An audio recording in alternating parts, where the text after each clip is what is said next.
राधे राधे। कैसे हैं आप लोग? ईश्वर कृपा से आप सब अच्छे होंगे। ईश्वर सब पे कृपा बनाए रखे, सबका कल्याण करे।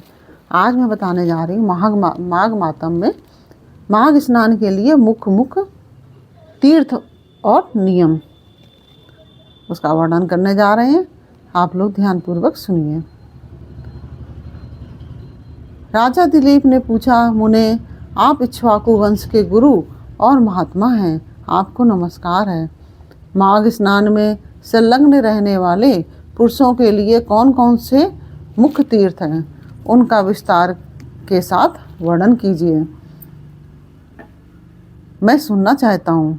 वशिष्ठ जी ने कहा, राजन, माघ मास आने पर बस्ती से बाहर जहाँ कहीं भी जल हो, बस्ती के बाहर जहाँ कहीं भी जल हो, उसे सब ऋषियों ने गंगा जल के समान बतलाया है। तथापि मैं तुमसे विशेषता माघ स्नान के लिए मुख्य तीर्थों का वर्णन करता हूँ। पहला है तीर्थराज प्रयाग, जो संगम जिसको बोला जाता है, जहाँ पे इस समय महाकुंभ लगा हुआ है। वह बहुत विख्यात तीर्थ है। प्रयाग सब तीर्थों की कामना की पूर्ति करने वाला तथा धर्म, अर्थ, काम, मोक्ष चारों पुरुषार्थों को देने वाला है। उसके सिवा नैमिषारण, कुरुक्षेत्र, हरिद्वार, उज्जैन, सरयू, यमुना, द्वारका, अमरावती, सरस्वती और समुद्र का संगम, गंगा सागर संगम, कांची, त्र्यंबक तीर्थ, सप्त गोदावरी का तट, कालंजर, प्रभास, बद्रिका आश्रम, महालय, ओंकार क्षेत्र, पुरुषोत्तम क्षेत्र, जगन्नाथपुरी, गोकर्ण, भृगुकर्ण, भृगुतुंग, पुष्कर, तुंगभद्रा, कावेरी, कृष्णावेणी, नर्मदा, सुवर्णमुखी तथा वेगमती नदी, ये सब माघ मास में स्नान करने वालों के लिए मुख्य तीर्थ हैं। गया नामक जो तीर्थ है वह सब पितरों के लिए तृप्तिदायक तथा हितकर है। जो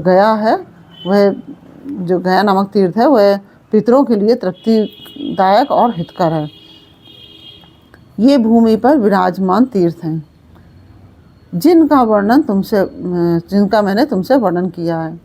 राजन, अब मानस तीर्थ बतलाता हूँ, सुनो। उनमें भली भांति स्नान करने से मनुष्य परम गति को प्राप्त हो जाता है। सत्य तीर्थ, क्षमा तीर्थ, इंद्रिय निग्रह तीर्थ, सर्वभूत दया तीर्थ, आर्जव सरलता तीर्थ, दान तीर्थ, दम यानी कि मनोनिग्रह तीर्थ, संतोष तीर्थ, ब्रह्मचर्य तीर्थ, नियम तीर्थ, मंत्र जप तीर्थ, प्रिय भाषण तीर्थ, ज्ञान तीर्थ, धैर्य तीर्थ, अहिंसा तीर्थ, आत्म तीर्थ, ध्यान तीर्थ और शिव स्मरण तीर्थ, ये सब मानस तीर्थ हैं। मन की शुद्धि सब तीर्थों से उत्तम तीर्थ है। शरीर से जल में डुबकी लगा लेना ही स्नान नहीं कहलाता। जिसने मन और इंद्रियों के संयम में स्नान किया है, वास्तव में उसी का स्नान सफल है, क्योंकि वह पवित्र एवं स्नेहयुक्त चित्त वाला माना गया है। केवल शरीर से ही डुबकी लगा लेने से ही मनुष्य पवित्र नहीं हो जाता। जब तक मन और इंद्रियों के संयम का स्नान नहीं करेगा, तब तक जिसने मन और इंद्रियों का संयम किया, वास्तव में उसी का स्नान सफल है।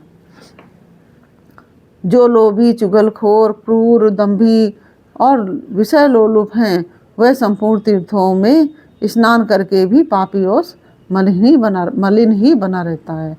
केवल शरीर का मैल छुड़ाने से मनुष्य निर्मल नहीं होता है। केवल शरीर का मैल छुड़ा देने से मनुष्य निर्मल नहीं होता, बल्कि मन की मैल धुलने से ही वह अत्यंत निर्मल होता है। जलचर जीव हैं, वह जल में ही जन्म लेते हैं और उसी में मर जाते हैं, किंतु इससे वे स्वर्ग नहीं जाते हैं। अगर मान लीजिए स्नान करने से ही मनुष्य या जो भी है जीव निर्मल होता है, या अगर कहते हैं कि स्नान करने से मन निर्मल हो जाता है या शरीर निर्मल हो जाता है, तो ऐसा नहीं है, क्योंकि जो जलचर हैं वो तो जल में ही जन्म लेते हैं और जल में ही मर जाते हैं। तो ऐसा कैसे, जब तक मन शुद्ध नहीं होगा मनुष्य का, तब तक वह मन का जब तक मैल नहीं धुलेगा तब तक वह निर्मल नहीं होगा। जब मन का मैल जिसका धुल गया वो अत्यंत निर्मल हो जाता है। लेकिन जैसे जलचर जीव हैं वो जल में ही रहते हैं और जल में ही पैदा होते हैं, जल में ही मर जाते हैं, लेकिन इससे वह स्वर्ग में नहीं जाते हैं, क्योंकि उससे जल में रहने से उनके मन के मैल नहीं धुलता है, वे स्वर्ग में नहीं जाते हैं, क्योंकि उनके मन की मैल नहीं धुली रहती है। विषयों में जो अत्यंत आसक्ति होती है उसी को मानसिक मल कहते हैं। विषयों की ओर से वैराग हो जाना ही मन की निर्मलता है। दान, यज्ञ, तपस्या, बाहर भीतर की शुद्धि और शास्त्र ज्ञान भी तीर्थ ही है। यदि अंतःकरण का भाव निर्मल हो तो ये सब के सब तीर्थ ही हैं। जिसने इंद्रिय समुदाय को काबू में कर लिया है, वह मनुष्य जहाँ जहाँ निवास करता है वहीं वहीं उसके लिए कुरुक्षेत्र, नैमिषारण और पुष्कर आदि तीर्थ प्रस्तुत होते हैं। जो अगर स्नान कर वो जहाँ जहाँ भी निवास कर लेता है वह सब तीर्थ हो जाते हैं, अगर मन इंद्रियाँ उसके काबू में हैं तो। जो ज्ञान से पवित्र ध्यान रूपी जल से परिपूर्ण और राग द्वेष रूपी मल को धो देने वाला है, ऐसे मानस तीर्थ में जो स्नान करता है वह परम गति को प्राप्त होता है। राजन, यह मैंने तुम्हें मानस तीर्थ का लक्षण बतलाया है। अब भूतल तीर्थ जो है उसकी पवित्रता का कारण सुनो। जो भूतल तीर्थ है उसकी पवित्रता का कारण सुनो। जैसे शरीर के कुछ भाग परम पवित्र माने गए हैं, उसी प्रकार पृथ्वी के भी कुछ स्थान अत्यंत पुण्यमय माने जाते हैं। भूमि के अद्भुत प्रभाव, जल की शक्ति और मनुष्य के अनुग्रह पूर्वक निवास से तीर्थों को पवित्र बतलाया गया है। इसलिए भौम और मानस सभी तीर्थों में जो नित्य स्नान करता है वह परम गति को प्राप्त होता है। प्रचुर दक्षिणा वाले अग्निष्टोम आदि यज्ञों में यजन करके भी मनुष्य उस फल को नहीं पाता जो उसे तीर्थों में जाने से प्राप्त होता है।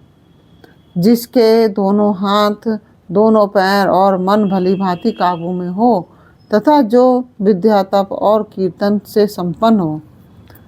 जिसके दोनों हाथ, दोनों पैर और मन भली भांति काबू में हो तथा जो विद्या, तप और कीर्ति से संपन्न हो, वह तीर्थ के फल का भागी होता है।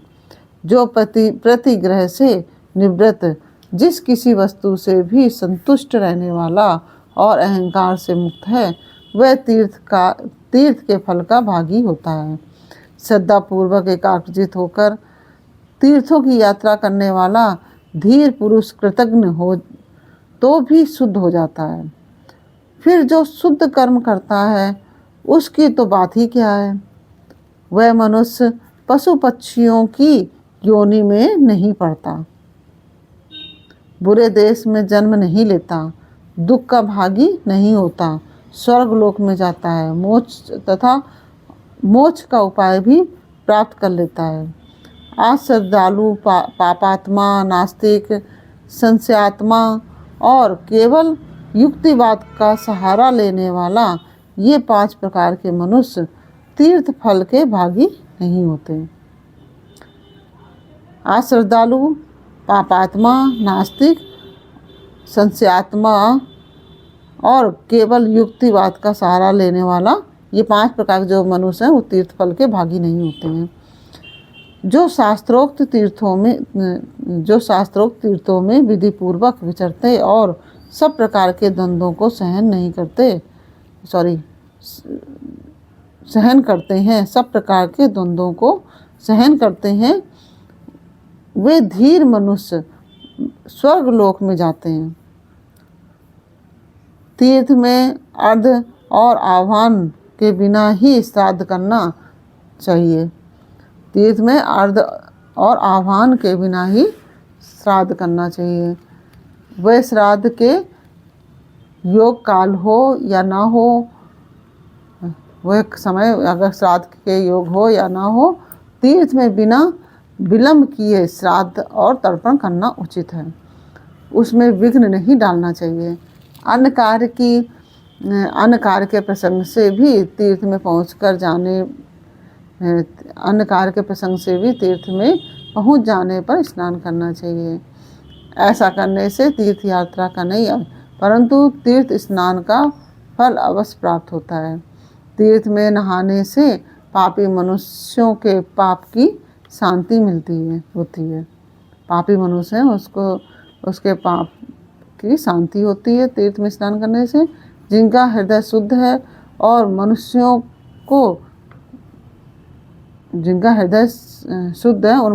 को तीर्थ शास्त्रोक्त फल प्रदान करने वाला होता है। शुद्ध हृदय वालों के लिए जो है तीर्थ में स्नान करना शास्त्रोक्त फल प्रदान करने वाला होता है। जो दूसरों के लिए तीर्थ यात्रा करता है वह भी उसके पुण्य का 16वां अंश प्राप्त कर लेता है।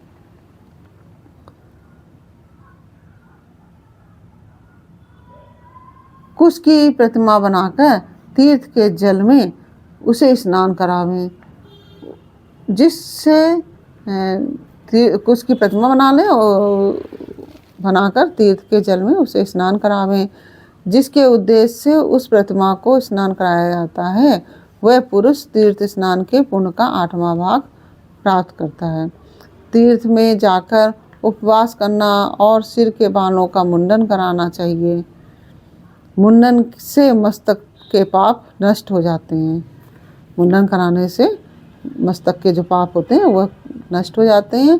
जिस दिन तीर्थ में पहुँचें उसके पहले दिन उपवास करें और दूसरे दिन श्राद्ध। पहले दिन उपवास करना चाहिए और दूसरे दिन श्राद्ध एवं दान करें। तीर्थ के प्रसंग में मैंने श्राद्ध को भी तीर्थ बतलाया है। यह स्वर्ग का साधन तो है ही, मोक्ष प्राप्ति का भी उपाय है। इस प्रकार नियम का आश्रय ले माघ स्नान में व्रत ग्रहण करना चाहिए और उस समय ऐसी ही तीर्थ यात्रा करनी चाहिए। माघ मास में स्नान करने वाला, जो माघ मास में स्नान करता है वह पुरुष सब जगह कुछ न कुछ दान अवश्य करे। माघ स्नान कर रहे हैं तो कुछ न कुछ दान अवश्य करना चाहिए। बेर, केला और आंवले का फल, सेर भर घी, सेर भर तिल, पान, एक आडक यानी कि एक सेर चावल, कुम्हड़ा और खिचड़ी, ये 9 वस्तुएं प्रतिदिन ब्राह्मणों को दान करनी चाहिए। जिस किसी प्रकार हो सके माघ मास को व्यर्थ नहीं जाने देना चाहिए।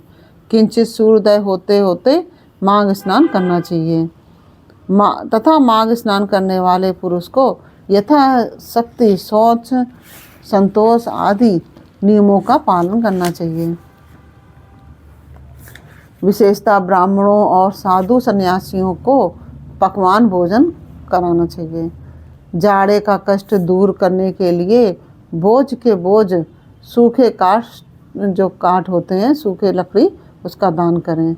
रुई भरा अंगा और सैया, गद्दा, यज्ञोपवीत, लाल वस्त्र, रुईदार रजाई, जायफल, लौंग, बहुत से पान, विचित्र विचित्र कंबल, हवा से बचाने वाले गृह, मुलायम जूते और सुगंधित उपटन दान करें।